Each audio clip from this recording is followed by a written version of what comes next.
Hey, shalom, shalom, Israel.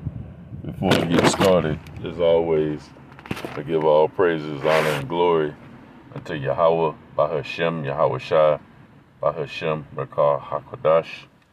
Double honors to the elder apostles and bishops of Great Millstone, the men who rule very well over Israel, and also who happen to be the same men that taught us this truth.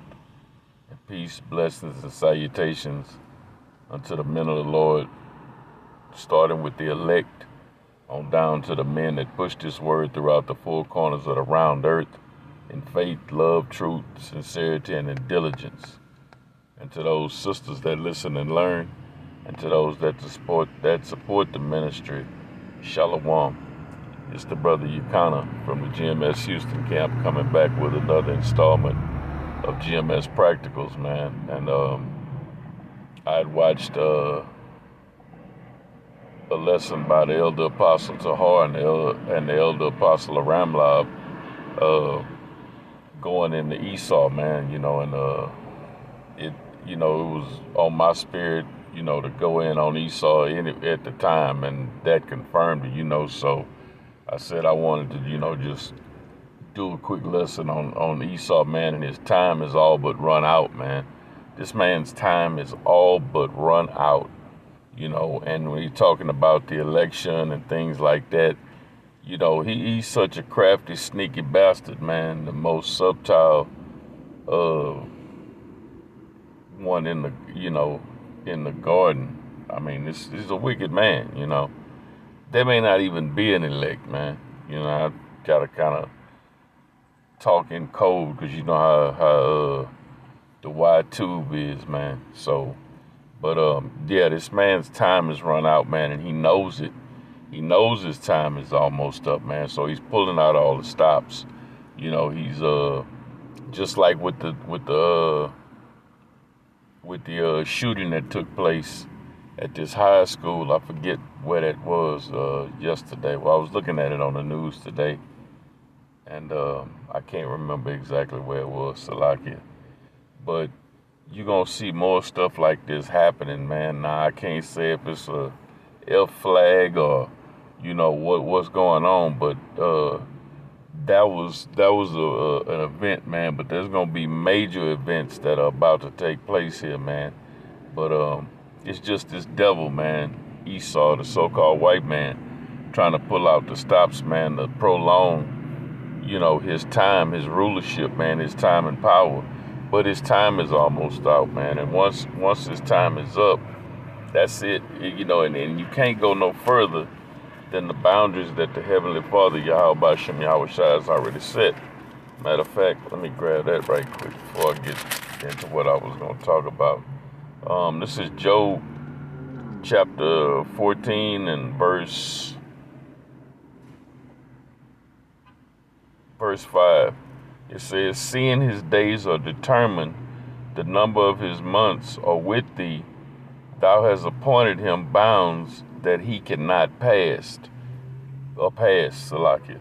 So the Most High has set a time for Esau to rule, and once his time is up, it's up. Like the elder apostle Gabar said in a lesson with the elders street preaching, you won't go 1 hour, and elder apostle Tahar said you won't go 1 second past the appointed time that the Most High has set for Esau to rule, man. And his time is almost up, and it ain't no coming back after that, man. Once his time is up, man.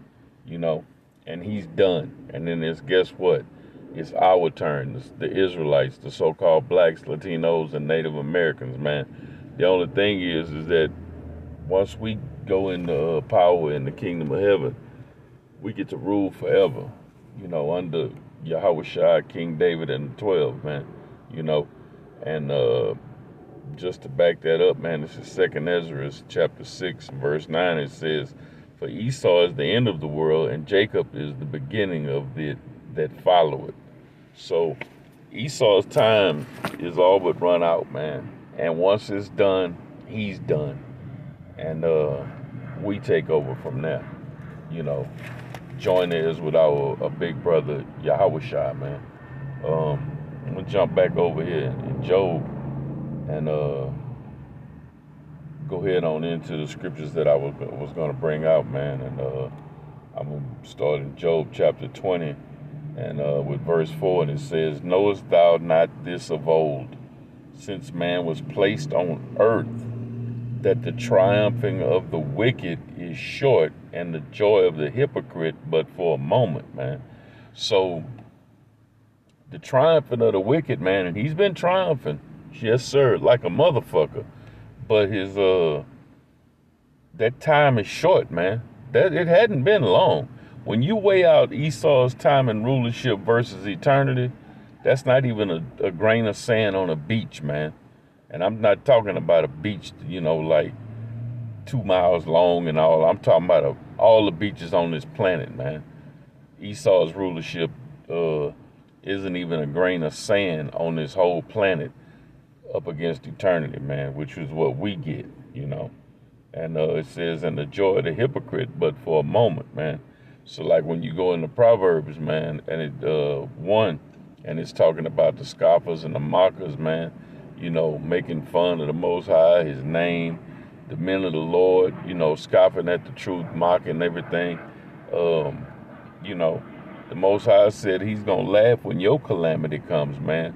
When fear cometh upon you, he's going to mock you, And like I had said last week on the block, man, there's an old adage, which we all know, and it says, "He who laughs last laughs the loudest." Why? Because that other motherfucker ain't laughing no more. Shit ain't funny now. And, and this is where we are right now, man. We're about to get into deep into Jacob's trouble, and all that laughing and scoffing and mocking is going to go by the wayside, man, real soon and real fast. But I don't want to get into that too much because that's another lesson for another time, as the brothers always say. But the triumphing of the wicked is short, and the joy of the hypocrite is but for a moment. So Esau, applying this to him, his triumphing is short, and his joy, whatever his false joy, because he ain't really happy, is but for a moment. And verse 6, it says, "Though his excellency mount up to the heavens, and his head reaches the clouds, yet he shall perish forever like his own dung." That's his shit, man. That's like when you go take a dump. Man, you don't know where that shit went, man. No pun intended, but you don't know where that shit went. And who goes looking for it? Nobody. It just it's gone. It goes down through the pipes to the septic tank, out to a bayou. If like in Houston, you got the bayous, the sewer systems, and all that. The bayous, that's so fucked up. Our people are so stupid. They fish and swim in the goddamn bayou. So you swimming and fishing in a fucking cesspool. But anyway, I want to go into that. But it says, "He shall perish forever like his own dung. They which have seen him shall say, where is he?" Once his 1,000 years of hardcore slavery in the kingdom is up, and when he's rounded up and thrown into a pit, and the Most High burns his ass up and destroys him, that's it for Esau, man. It's going to be, well, where is he? He's gone. "He shall fly away as a dream, and shall not be found. Yea, he shall be chased away as a vision of the night." Verse 9, it says, "The eye also which saw him shall see him no more, neither shall his place any more behold him." So once he's gone, he's gone. Ain't no coming back.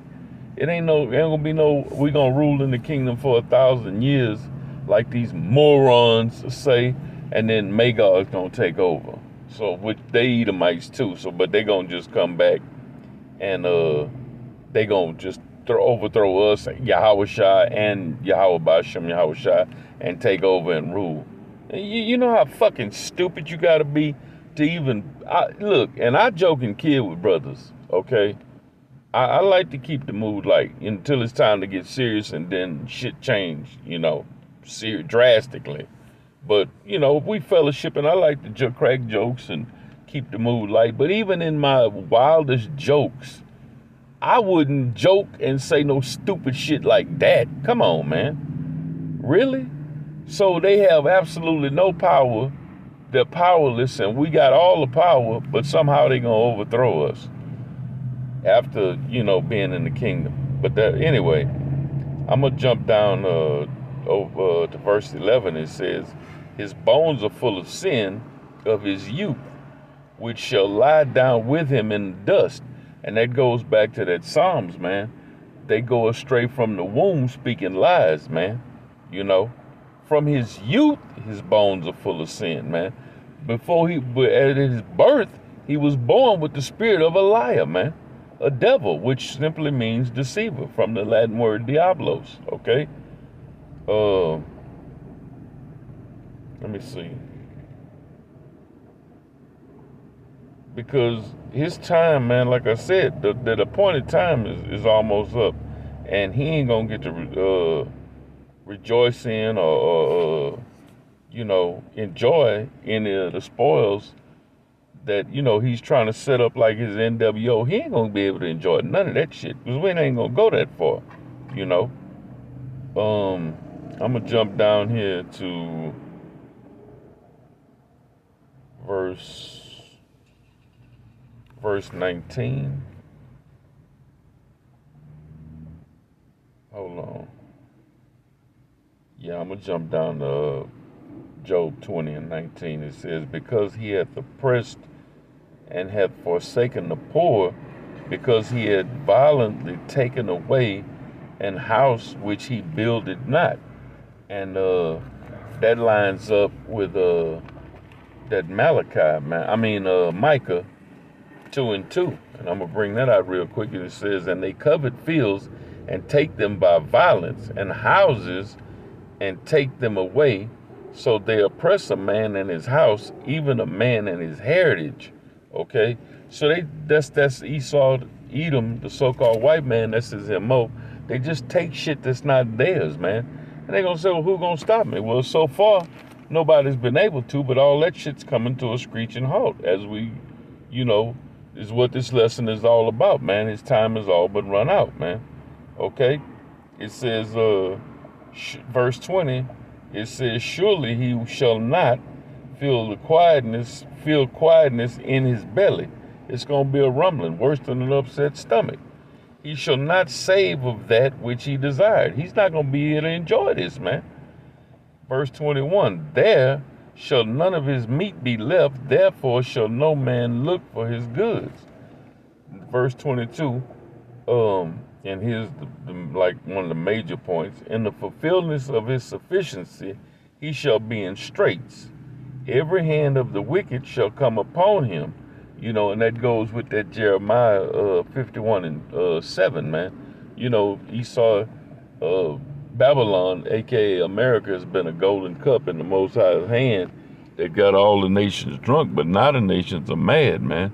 The nations are fighting mad, and they're going to prove that when they fire those arrows off, a.k.a. missiles, on this place and just totally obliterated, along with the so-called UFOs, which are the chariots of the Lord, when Yahweh Shai, who you ignorantly call Jesus, comes back, man.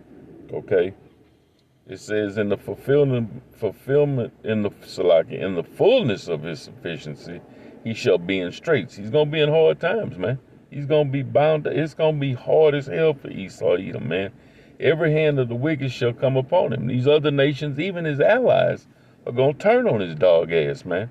They're going to all turn on this rat bastard, man. Verse 20 said, when he is about to fill his belly, Yahweh Ba'ashem Yahweh Shai shall cast the fury of his wrath upon him. Okay?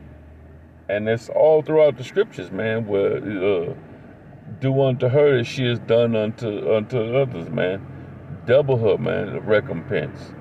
Pay her back. She's going to have to drink that cup down to the dregs, man. That's going to be the fury of the wrath upon Esau, Edom, man.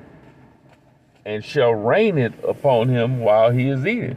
So just when he's sitting down, put his bib on, got his steak knife, his fork, his soup spoon, his dessert spoon. He got, how Esau lay out all the silverware and shit. They got a piece for every dish.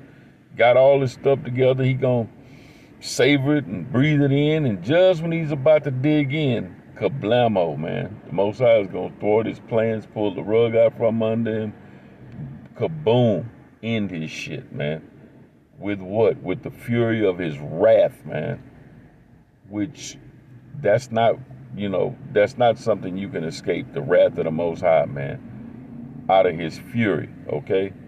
It says he shall flee from the iron weapon. He shall flee from the iron weapon and shall bow, and the bow of steel shall strike him through. Okay. So all this is saying that when the Most High drops the wrath on him, because look, the Most High is gonna get to the point where, okay, your bounds are set, his time is up, enough is enough. I'm fixing to put my foot deep in your ass, and I'm never gonna leave my throne to do it. Because from Yahweh Shai on down to the elect, to the other nations, to the missiles, to the chariots, it's gonna be on and popping for Esau, man, and that's soon, So for all y'all making them plans about, man, where you see yourself 5 years from now, we see ourselves in the kingdom, man, ruling. You dig? Okay. But and cranking up the 1,000 years of terror that we gonna reign on Esau righteously, man. So, but that was it, man. That was all I had on that, man.